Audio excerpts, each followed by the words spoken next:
First story is titled, Am I the a-hole for not wanting to continue fighting for custody of my 9-year-old daughter? I know the title will automatically have many call me the a-hole, but I'm really struggling with my situation. My ex and I share our daughter 50-50. We do not have the best relationship, constantly in and out of court since my daughter was 1. She married into money, has everything she's ever wanted, more children, multiple cars, etc. But she still wants full custody of our daughter. When COVID started, she kept our daughter, claiming I would expose her. She refused to let me see her or talk to her for 2 months. I of course contacted the police multiple times who did nothing, and my attorney couldn't do anything. When restrictions were lifted, I was reunited with my daughter. Things were great for the first couple of days, but then her attitude changed. She was always sad and crying. Took a while, but my wife and I were able to create a safe enough space for her to share her feelings. Long story short, what she shared made me report it to CPS with a consultation of my attorney. When CPS finally got involved, the investigator found nothing, but my ex essentially blamed everything on me. Apparently, during the time my ex didn't allow me to see my daughter, she had our daughter write a diary of how unhappy she was with me and my wife, how mean and horrible we are to her, what we do to her, all of which are complete lies. The CPS investigator confirmed that's what my daughter said and has the diary as proof. We were being charged with all these allegations and we lost custody. When it was time to say goodbye, my daughter was sobbing, saying that she was sorry for lying. She explained that her mother made her write those things. She said it's easier to live with mom than with me, because if she stopped loving me and my wife, her mom will be happy. Now guys, this is where I'm so torn. I love my daughter, but this has been happening since she was an infant. Her mom makes false reports on how I do all these bad things. I have to constantly prove my innocence in court, drop thousands of dollars in court fees for the judge to always order me to do anger management or parental courses. My attorney says I will have to do a step-up program under supervision to see my daughter again. I have to talk to a therapist, take more courses, get counseling for me and my wife, among other things. This still doesn't ensure that I will be able to see my daughter again. My attorney also says that if I give in custody back, I will have to be very careful with my daughter, because since she made these allegations, the next time mom wants to try something, they will automatically take her away and I could face jail time. I'm exhausted, so tired of this uphill battle for me to constantly get pushed back down. I wonder if it would be easier, not only on me, but my daughter. Eliminating me from her life could make it easier on her.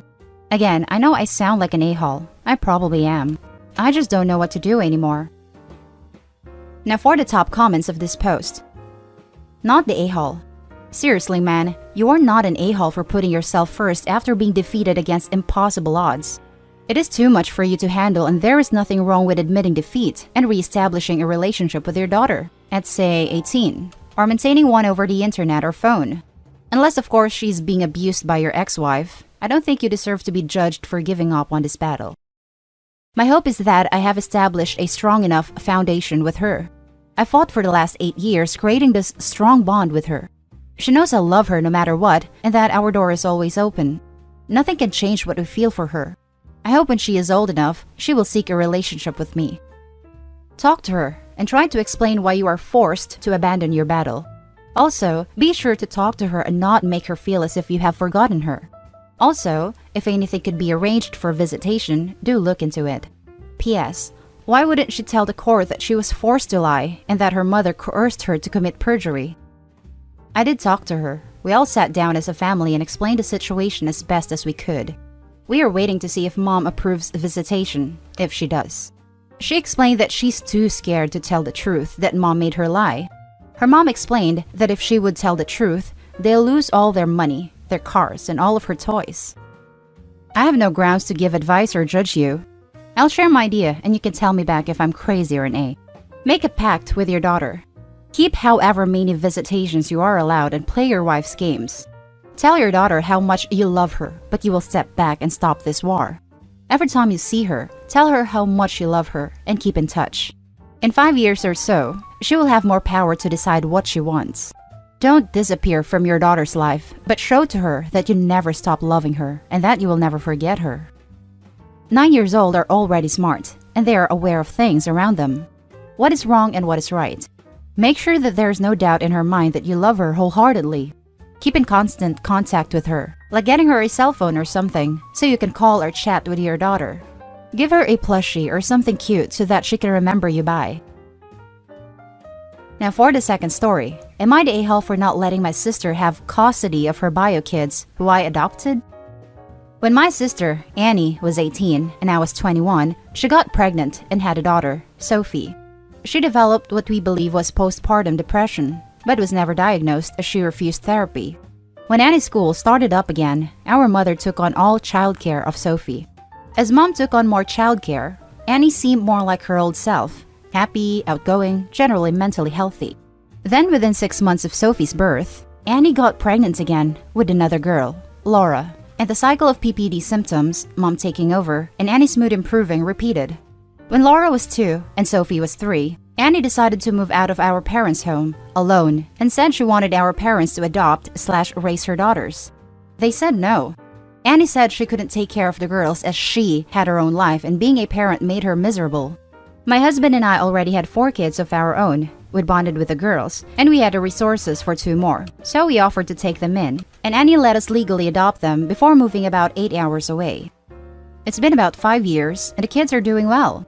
It was a rough start, but we are now a stable, loving, healthy family unit.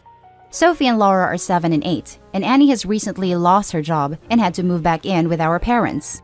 Annie has now asked for custody of Sophie and Laura. I'm writing custody like that because it wouldn't be custody in the legal sense, as she willingly surrendered all legal rights to the girls and can't get them back. We checked with the lawyer. However, Annie wants the girls to live with her. Initially, she said she wanted them full-time and to legally adopt them back from us, which we obviously refused. Then she offered a compromise of alternate weeks, so 50-50 custody. Again, we refused. Given her insistence, we don't even want her around Sophie and Laura, so we've not been going by my parents' house as we typically do. It's been a month of constant badgering, insisting we let Annie bond with her daughters, and allow her to at the very least take them for overnight visits, saying that Annie had PPD 5 years ago, and now she's ready to be a parent. I've responded that we are not babysitters. We are Sophie and Laura's parents. They're in a good place, and this will be detrimental to all 6 kids, and Annie doesn't get to step in now when she never stepped up in the first place. The response from my parents and Annie is that I'm being unsympathetic to her PPD, and I should let her at least have a chance, rather than deem her unfit without giving her a chance to prove herself.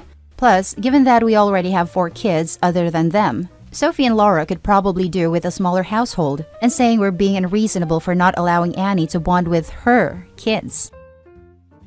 Now for the top comments. Not the a-hole, not the a-hole, not the a-hole, not the a-hole. And please, stand your ground. You have provided those 2 little girls with a stable, loving family for the last 5 years. You are genuinely the only true mom and dad they've ever experienced, and it is so unfair of your sister and parents to expect you to relinquish custody of your daughters, whom you have raised without any support or help from Annie. PPD is totally possible, but even with PPD, had Annie adopted the children outside of your family, not only would she have absolutely 0 custodial rights to them, but she wouldn't even know them whatsoever. Being a parent is not something you get to be wishy-washy about. Not the a-hole. All of the above. Plus, it appears the reason that Annie is now ready to be a full-time mom is that she has lost her job, doesn't appear to have a new role coming up, and is living rent-free off her parents. I've been to this picture show, and this is how it turns out. Annie takes 2 very confused and unhappy children to your parents' house. She plays a mommy for a few months and gets bored. A new interest comes into the picture, usually a man. Annie no longer wants to babysit because she wants to be with her new boyfriend. Your parents ask you to resume your care of the girls. The girls are now emotionally damaged by the abandonment issues, both because their parents, you, left them there and the woman claiming to be their mother has left again. You will spend years trying to help them with these issues. Please stick to your guns. Your daughters are very vulnerable right now and they need your stability and love. Not the a-hole. You're the parents. She's bored and looking to do a little fun bonding. Protect your kids.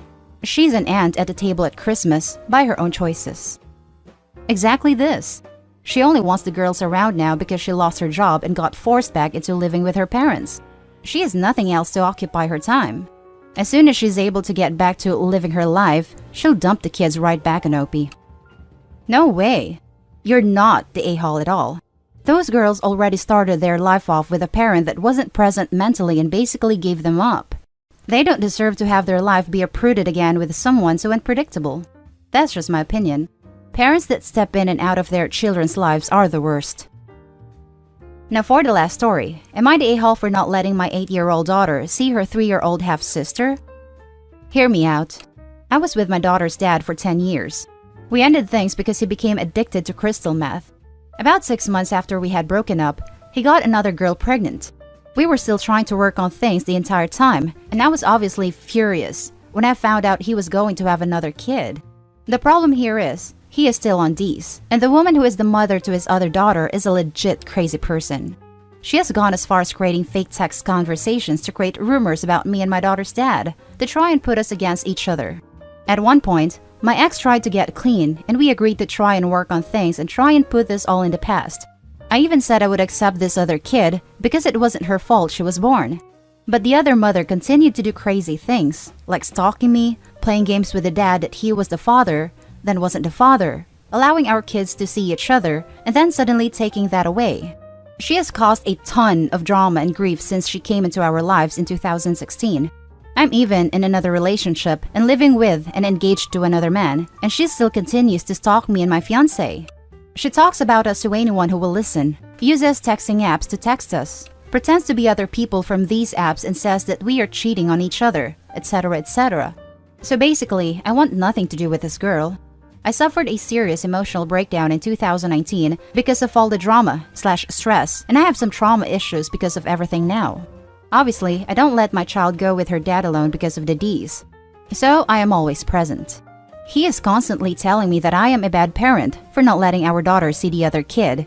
He isn't allowed to have either child on his own, but insists that I let him take our daughter over to the other mother's house, which I am not comfortable with, for obvious reasons. My daughter is almost 8 years old and is a very emotional/sensitive person to begin with. She doesn't understand why she can't see her sister and is starting to take a toll on me and break me down if I should just let them be together. I have tried to arrange something in the past with the other mother, but she again pulled crazy crap, and it wasn't able to happen. So, am I the a-hole, guys? Now let's read the top comments. Not the a-hole. While it sucks that your kids are in this situation, I don't see how you can let your daughter see her half-sister without getting further sucked into this crazy chick's crap. Plus, you have no idea how she'll behave around your child, and you already know you can't trust her dad with her either. She's a hazard, and you have every reason and right to say that you don't want your kid around that. I feel sorry for the half-sister though. It sounds like she has a rough road ahead of her. Fully agree. You're not the a-hole here. My parents were amazing, and I can think back on relationships that they kept me from as a child that made me slightly resentful, but they had very good reasons for. I just give her what she appropriate context you can, and explain when she's old enough. Not the a-hole. It doesn't sound like you're jealous or trying to punish the little girl. Ultimately, I'm sad because the only two people who matter are the little girls. However, you're keeping your daughter safe. Both your ex and his ex are unstable, and you have to protect your daughter from that. If your ex wants both of his daughters to have a relationship, tell him to get clean and do the work so he can eventually have unsupervised visitation with both. He's the one depriving his daughters by not providing a safe, stable home they can bond in, not you. I love this answer. Not the a-hole. It is not in the best interest of your daughter to be around this mess, and it sounds like the courts already told you that. Does she have a nice relationship with your fiancé? You need to cut the drama out for both of you. Report the other woman for harassment, get a restraining order, whatever you need to do for you to keep her away, then stay away.